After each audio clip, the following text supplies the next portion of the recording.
chat, we at the ICE riots, downtown LA. That's a whole cop car on fire. Bro, who threw a tire? Holy shit, chat, no. Bro, a car just fucking exploded. I can't feel my eyebrows. Bro, I can't even see. Someone just threw a fucking sandal at a cop. Who throws a sandal? Coughs. Yo, this ain't a protest anymore. This is a GTA server. Chat.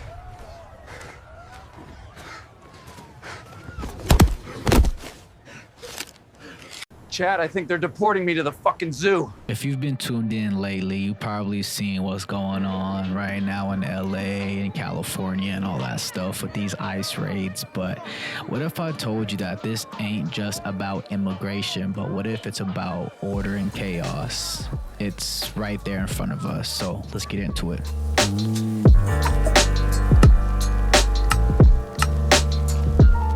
Because this right here, this is a strategy we've seen play out time and again. Like literally, we've seen this happen. This is not the first rodeo, you know, but this time it's more dramatic, you feel me? I've never seen so much escalation within a short amount of time, so something fishy is going on.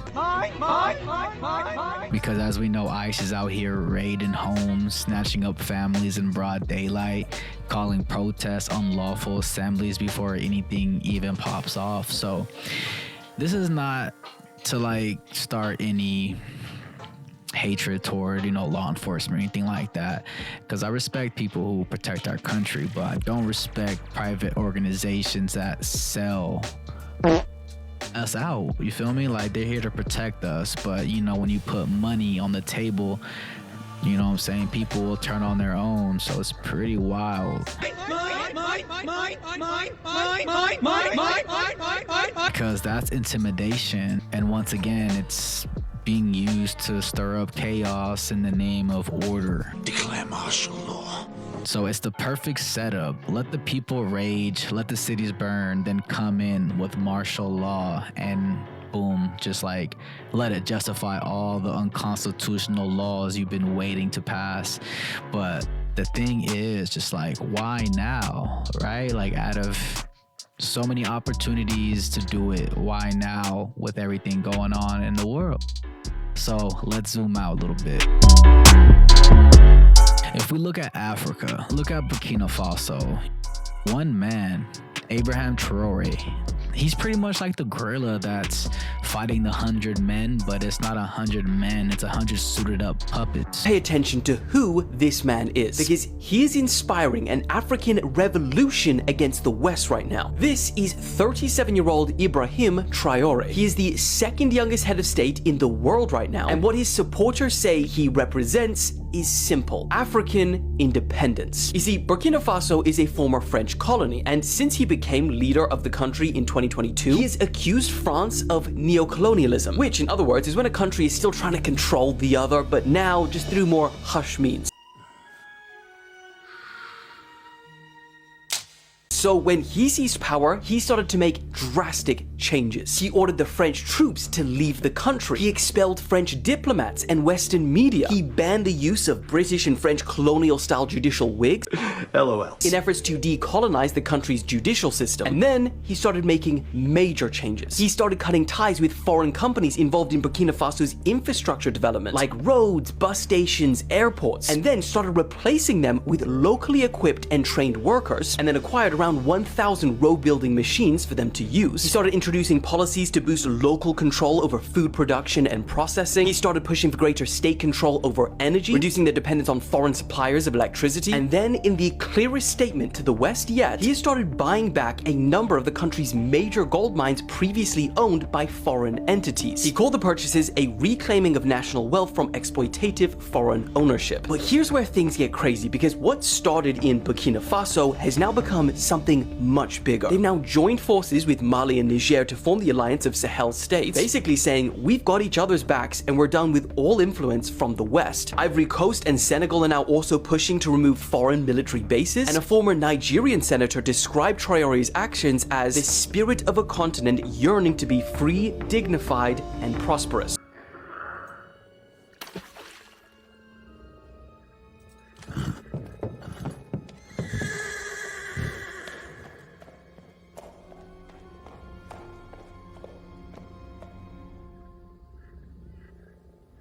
Who's there?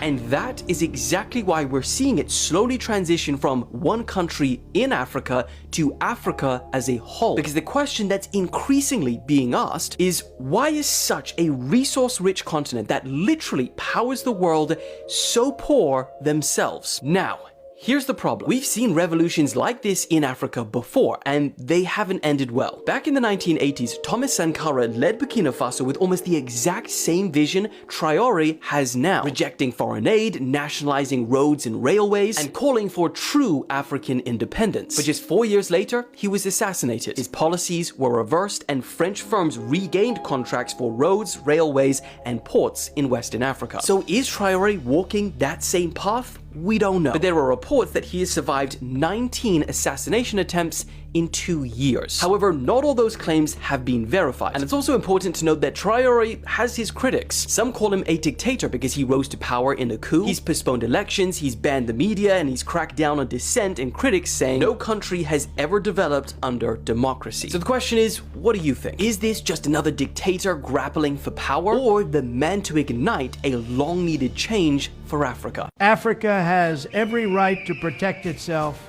It's a tremendous continent with so much potential, really. They've got the resources, the beauty, and the talent, just amazing. This man is really challenging the French Empire and saying, nah, we're done being colonized, you know, and that's order rising out of chaos, but on the people's terms. However, the West is watching leaders like Traoré and panicking.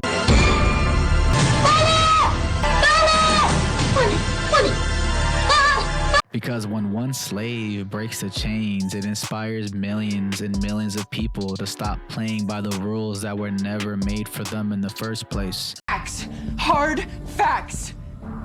And same goes for Palestine. The world watched genocide in real time in 4K, the ethnic cleansing, and it exposed the cracks in our very society. And I remember saying one of my podcasts after October 7th, and when everybody started watching the genocide happen and no one helping or intervening, I said that what we allow outside of our borders will eventually make its way inside of our borders. Let's talk Palestine. Now back to America, back to Trump. Right after his name got tied up with the Epstein files, suddenly, boom, protests, right? Riots. The chaos came crashing down out of nowhere. And interestingly enough, Elon pretty much hinted it in saying that Trump is on that list. And yeah, there was a lot of videos yesterday that were going out of him apologizing and saying that everything that he said was out of line and he went too far, this and that. He probably didn't want to get another black guy. So yeah, Elon hinted that, right? But here's the question. Are these ICE raids just the distraction, a scapegoat to shift the media cycle? Like, is this chaos being staged to bury the headlines?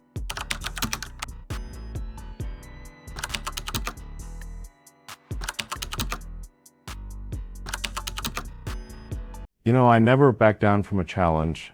If Trump thinks he can silence me, he's in for a surprise. I might just release my killer robots. You know, the kind that make Tesla look like a toy. That said, Trump's still my favorite president. He's a bold guy, and I appreciate that. Just remember, in the end, we're all just trying to make humanity multiplanetary, even with a few good laughs along the way. So I want to ask this question. Is this chaos being staged to bury the real headlines, the real crimes?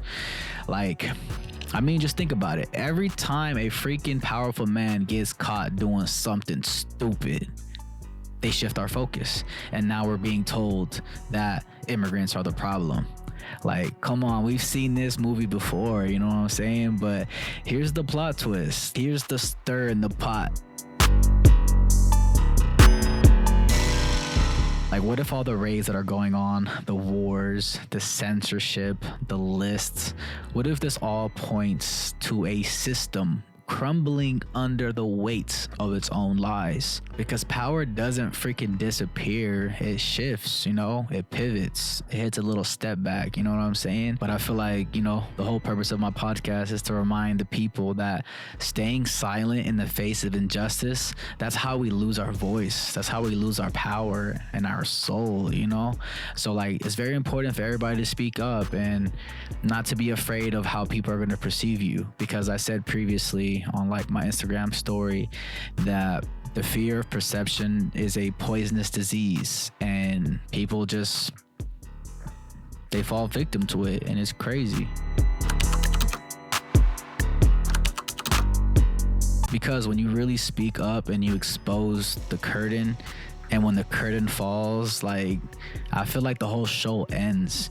But because nobody wants to look behind the curtain, you know, it's just like that scene from Wizard of Oz where the guy was behind the curtain, you know, fucking with him the whole time, but he was right there, and all they had to do was like ask a question and just pull the curtain, you know what I'm saying? And boom, everything connects and everything just makes sense. But anyways, let's zoom out to Israel and Iran, because while everyone's arguing over immigration and everything that's been popping off, Israel just hit Iran with a major military strike, like full-scale aggression. But the United States media won't ever show you that shit, right?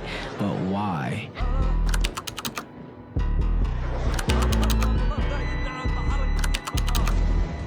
God help us. So let me try to break it down. ICE raids are creating chaos over here in Cali. Protests are being suppressed and criminalized. Epstein lists are being buried under headlines. Israel strikes Iran, potentially triggering the next world war. And we're being distracted on purpose. Folks, let me tell you something. They say I'm too old. They say I've got cancer, but let me tell you, I've been through a lot worse and I'm still standing. If you want me back in office, I'm ready to roll up my sleeves and get to work. Together we can build back better and fix what's broken. Let's rally together and show them what we can do. God bless you, and let's get to